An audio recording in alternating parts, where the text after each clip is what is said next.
Hi y'all, this is So Blessed. Welcome to the Blessed Place. How y'all doing? I know, long time no see, right? Unless you, of course, follow me on Instagram at So Blessed1. You see me over there about every day. And you see me every few days on Facebook if you follow me over at Deidre Hillary Askew. But over here in the Blessed Place, it's been a while. So Happy New Year, everybody. Listen, I'm smiling now because I'm glad to be in your midst. But honestly, about 30 minutes ago, I was crying. Me and my sister were sitting in my car crying because we had just learned of the horrific news of the passing of Kobe Bryant and his 13-year-old daughter, Gianna. Now, at this point, the news is real fresh and just coming in. And I don't know if who else was involved. I've heard different reports. I'm not even going to mention those other reports.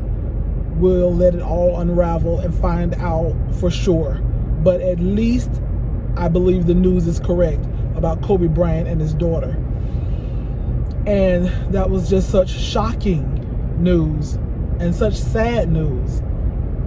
And my sister and I just sat in the car and cried because we were on our way back from, it was my sister Denise and my mom. We were on our way back from having dinner after church.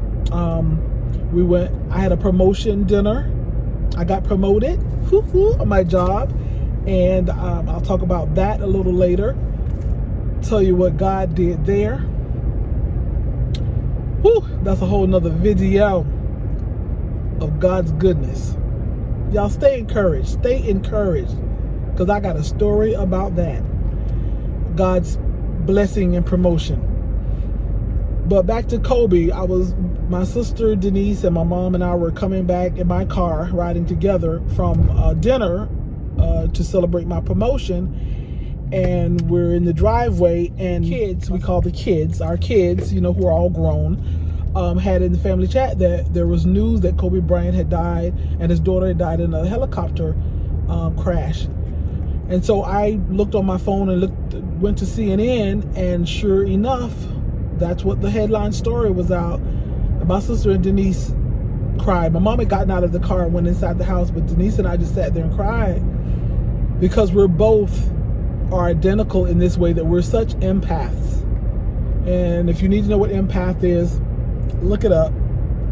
But we take on those feelings and hurts and pains of others. Not just feel for them, but we feel it. We had to pray that off of us. Like, Kobe don't know us. And although his wife, I'm sure, is devastated, and no amount of money can ever take the place of her husband and her child, but she gonna be all right. She gonna be all right. And here it is, we boohoo crying like he was our uncle. But anyways, the whole point of me sharing that with you guys is just a reminder. Yo, we gotta love. We gotta change our thinking. This is if you have this kind of thinking. If you're already headed in the right direction, hey, keep moving in that same positive direction.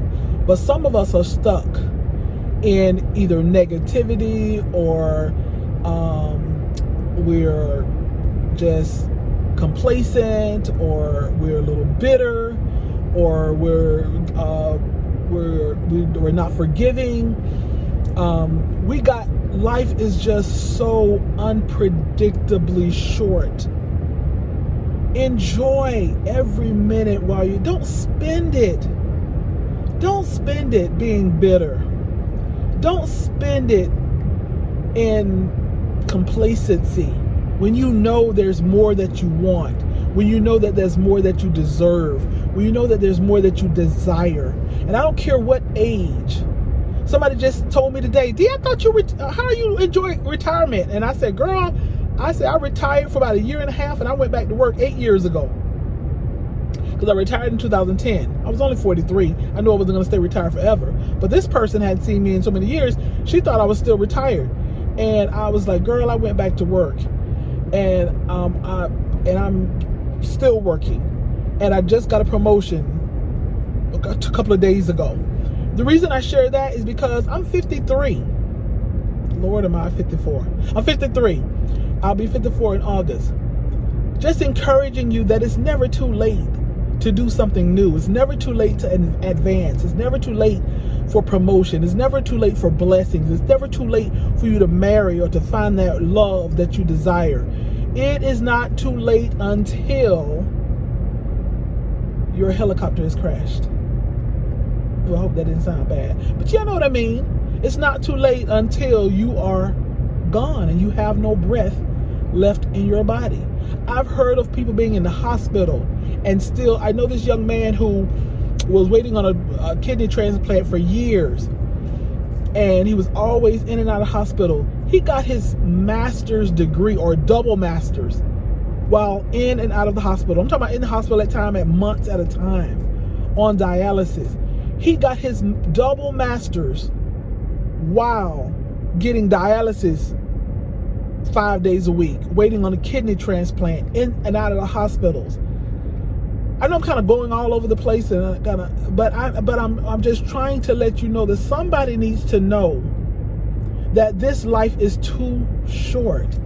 Somebody needs to know that it is not too late. I don't care if you're in your 50s or in your 60s. It's funny to me when these late 20s or early 30-year-olds, and they think that life is just going by and they haven't found their love and they haven't reached the pinnacle of their career and they haven't attained this and they don't have this financially, and they think that life is just gone past them by. And I'm laughing like, girl, you're a baby. You're just 34. You're a baby. I just want to encourage you. I don't care if you're 34, 54 like I'll be, 74. It is not too late for you to get that high school diploma or GED. I don't care if it's been 20 years and that's something that you had in your heart that you've always wanted to do. I don't care if you want to start college or finish college and maybe it's taken you 20, 30 years. It's not too late. You know, you say, oh, I'm in my 50s now, I'm in my 60s now, it's too late. It's not too late.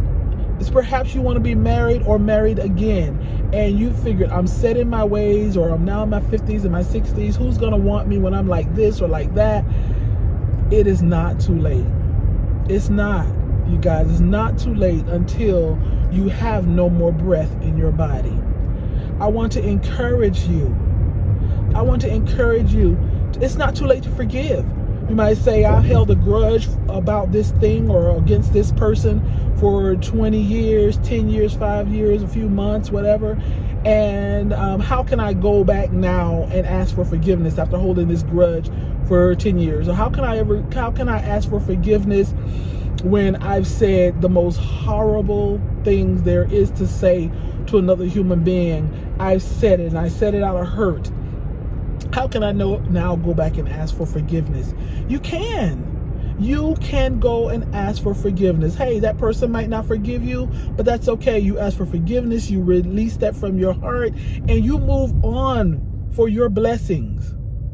God will allow your blessings to overtake you. I went to church today and the message was good. Pastor Bradley from Bread of Life Community Church here in Sanford, Florida, he preached today about getting in line for your blessings. He came from Deuteronomy, I believe it was 28th chapter, maybe 1 through I don't know how many verses down he went, maybe about 16 verses. And he was just talking about those blessings overtaking you and how we would be lenders and not borrowers, and we'll be above and not below. Okay, yeah, I made it to work, but my husband called and knocked me out. But y'all get the gist of what I was saying. It's not too late. Life is short. Forgive, love yourself, forgive yourself, go on that trip, spend time with family and friends, be open, have your heart open for your love, the love that you have, treat that right, okay? All right, it's time for me to go. Love y'all, y'all be blessed.